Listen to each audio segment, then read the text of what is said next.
Hey everybody, it's Mocha D, and we're tuning in for another hot topic. Don't forget to subscribe and like my channel on YouTube. Yes, it's Mocha D, and today we're going to be discussing black hair. And the poem that I'm going to drop for you guys tonight, critical in black culture. It's called All I Need Is My Hair, My Wigs, and My Lashes.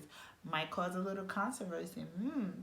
Yes, because black hair has become a trending conversation, and I've been seeing a lot of comments on social media that I want to address about black hair and black culture. But before I do that, I want to drop some jewels and drop this poetry for you guys.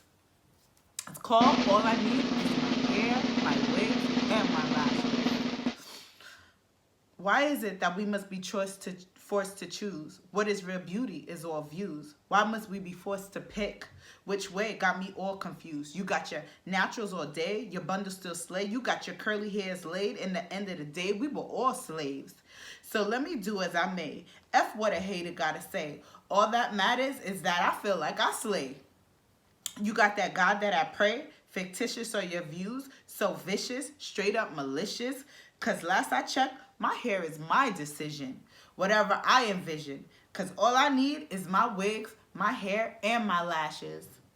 Cause my mind will definitely surpass it.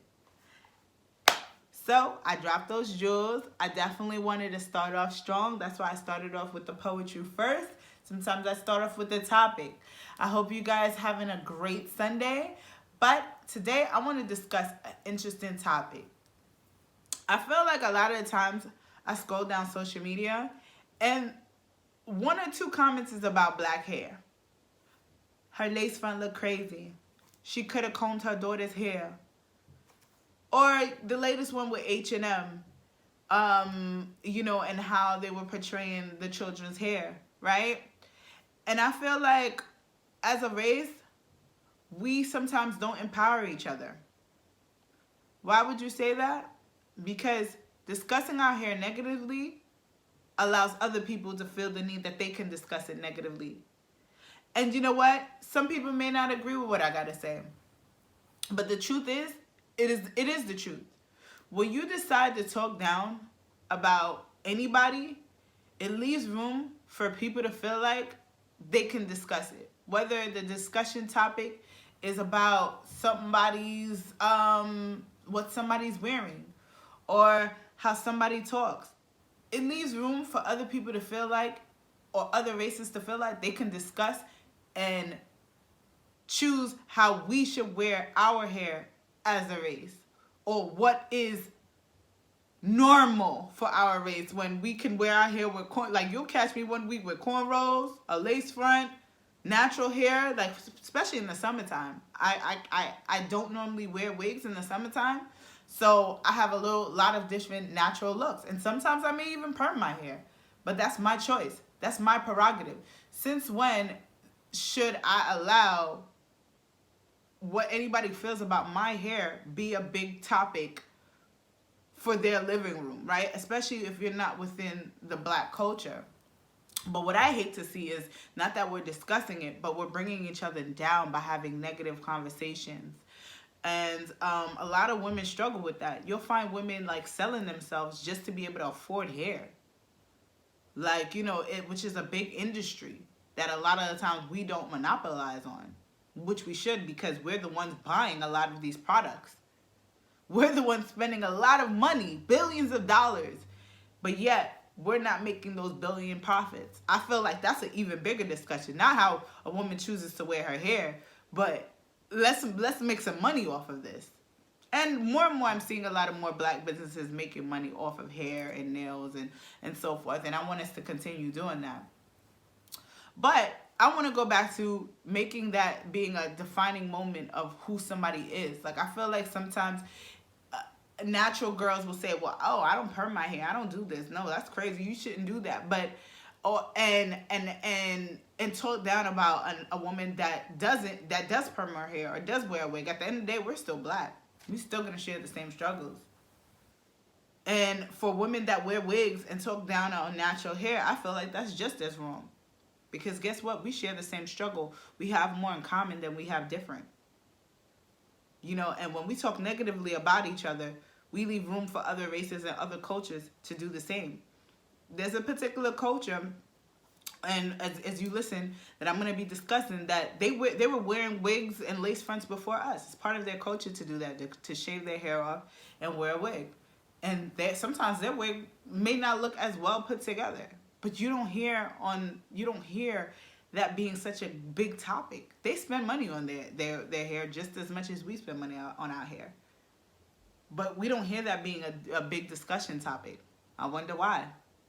Sometimes they know how to keep things within the community and not let outside influences influence their community. Food for thought. But I'm going to get down to the nitty gritty. I feel like your hair does not define you.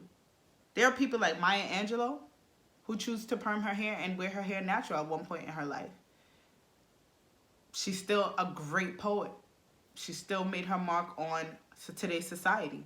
People like Beyonce, you see her in wigs, you see her natural, you see her, doing a whole bunch of different things with her daughter's hair.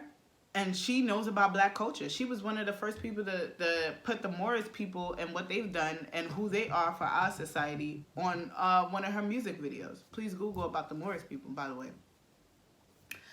But in saying that, she wears her hair differently all the time. But you never hear her talking negatively about how other people choose to wear their hair. And that's what defines a person, is how you interact with other people. The love that you bring. The love that you bring to your culture. Serena, she's an athlete. Guess what? She wears braid, natural hair. She has a mixed child. And you don't hear her discussing negative comments about our hair, but women empowerment more so. And I feel like today, if I leave you with any message, I want you guys to feel empowered about how you choose to wear your hair.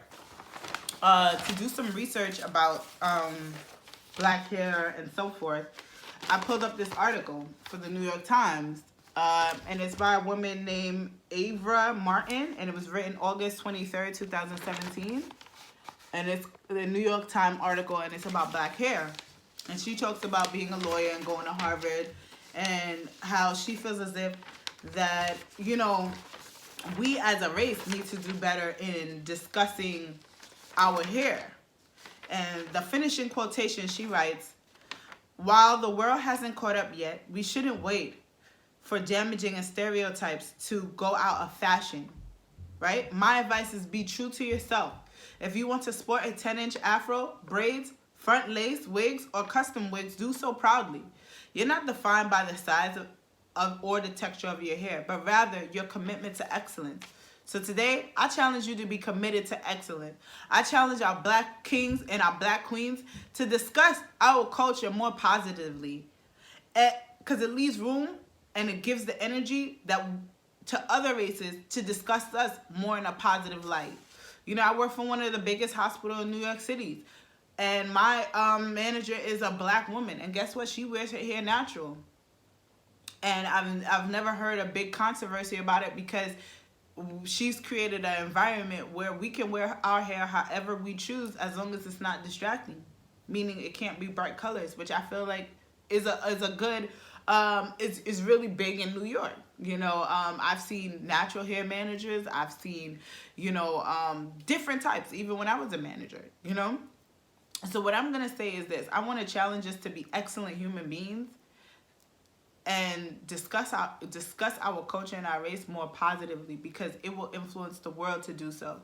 So once again, it's Mocha D, and I'm tuning out. And just remember, black excellence is key.